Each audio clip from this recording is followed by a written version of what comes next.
time for another round of Brandy. Candid conversations over cocktails about all things brand. With your hosts, Reilly Newman and Scott Saunders, the brand developers behind Motif Brands. Welcome back to another round of Brandy. Today's shot will be focused on kind of customer service and just overall what some brands are doing to counteract how crack down really, to start kind of not cracking the whip. I would just say they're cracking down. Yeah. But first, I saw something interesting that I got giddy about. I'm laughing too because just before we hit start and record, you're like, you brought this up and I was not aware of this, so I'm still like reeling from like, are you serious? So Costco's brand, Kirkland, has a collaboration coming up with a major brand that you are all familiar with, and that brand is Nike. Kirkland and Nike are collaborating on a shoe that will be only sold in Costco. So it'd be like it's like a Nike shoe with the swoosh, but then it's also going to say Kirkland on it. Like so, it's mainly white, and then inside, I think on the padding on the inside of the shoe, it's going to have the Kirkland logo. Yeah, and then it comes with a special silicone tag that hangs on it that looks like the Kirkland thing, and there's I think a couple other little Kirkland marks on it. Could this thing become like a thing? Like people they'll be sold out. People are like selling them on eBay for like ridiculous prices. Which it could be. It could actually be a really cool. We were joking about like Kirkland fashion a while back. Well, because Costco did release lines of. I know, but they had different prints. Like sweatshirts. Shoe, the Kirkland Nike. Which then this kind of does. Maybe this shows that their merchandise has been selling. I have seen people wearing it. I have seen Kirkland out in the wild. I also heard a stand-up use that as material for their perfect for their. It's the same reason why people wear New Balance that wear Kirkland like shorts and Kirkland jeans. Yeah. Anyway, but we're not talking about Kirkland today. We are talking about so something this sparked the discussion. So Target, it was announced today. USA Today wrote an article on Target. I guess is kind of announced their this is an internal program with employees called the 10-4, so 10-4 program policy, and it's regarding customer experience, and they're trying to really kind of increase overall customer experience when people come into the stores, and that is that if an employee is within 10 feet of a customer, they make eye contact, they smile, they acknowledge that they're there, they might even wave or something, just have a warm, welcoming demeanor about themselves, whether they're walking to pass that customer or whether they spot them or whatever it is. And if they're within 4 feet, they have to at least greet them with a hello, ask them if there's anything they can do to assist them, whatever it is. And they didn't say when they're launching the program. The article didn't say that. And it didn't say whether there would be discipline if the policy was not. In other words, if a security camera caught an employee not engaging in this manner that they're trying to encourage, what would happen? I would imagine, though, it's with the policy, right? That you have a policy, and especially a corporate, right, culture like Target, big company, that if a policy isn't being followed through, there's going to be managers or shift managers, whatever. They're going to make note of it on the employee's record. They didn't follow policy. And maybe you get enough of those, then you're going to be, called in and talked about, like, hey, you just really need to smile more. You just smile.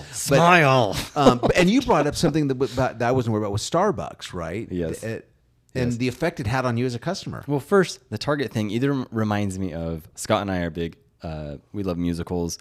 And so this reminds me of either Book of Mormon, of just this smiley person coming up to you and like, hello, and can I help you? Yeah. And way too just fake.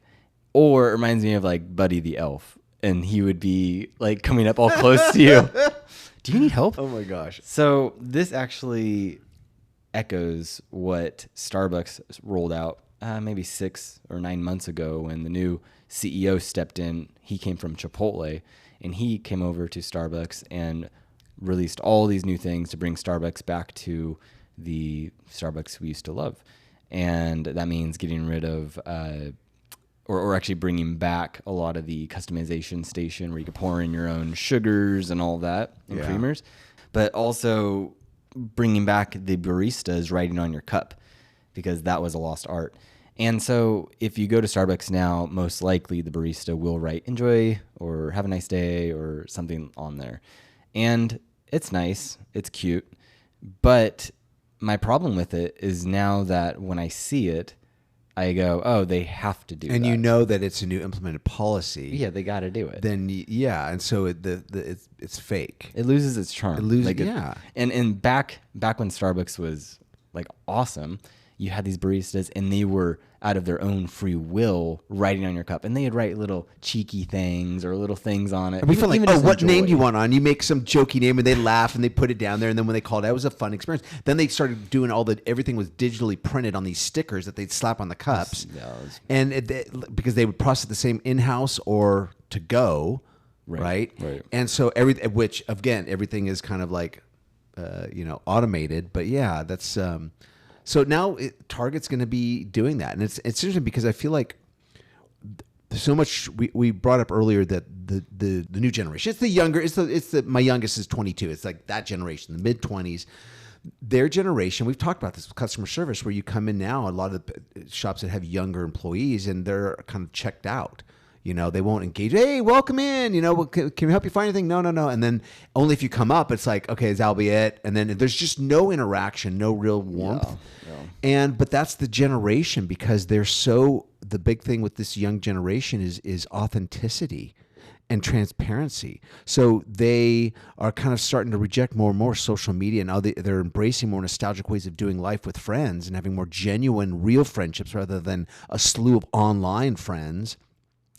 And so their response is, if I don't know you, why would I sit there and go, oh, hi, how are you doing? To them, that's fake. Well, like, how do you manage that? So you had older generation that had really good work ethic, millennials who then could fake a smile and had decent work ethic, depending. And then as you get younger, you have less and less of a work ethic of putting in this contribution, but going like, oh, I just want to clock in and clock out. And because essentially it's that whole the quiet quitting is essentially what that generation kind of ushered in nicely, is that it's going, oh, well, just do the bare minimum, just get by. Yeah, do whatever. And before that was like, which again, if you aren't participating, you could fly under the radar, and before that was kind of frowned upon, and now you're getting this movement of, okay, just kind of chill, don't fake a smile, don't try, because that's fake. And so that's kind of the justification of it. And so then how, as a manager or even as a brand, do you go, no, hey guys, let's get excited. Like we are, you're at work, but we can make work not just painful. Yeah. And I think if you're trying to turn the tide, if you're a business where you're stuck, where you're like trying, I think, you can go where it becomes a policy, right? And it's like, okay, starting this date, this is what we're going to do. That's one way of doing it. But I also think it's maybe the slower turnaround is more appropriate, because you want to almost turn around and create a new culture within that creates a sense of pride of why you're working for the company, why you're working for the brand. How when you're out there with customers, you represent the brand. This is why we're trying to communicate. This is what we want to communicate.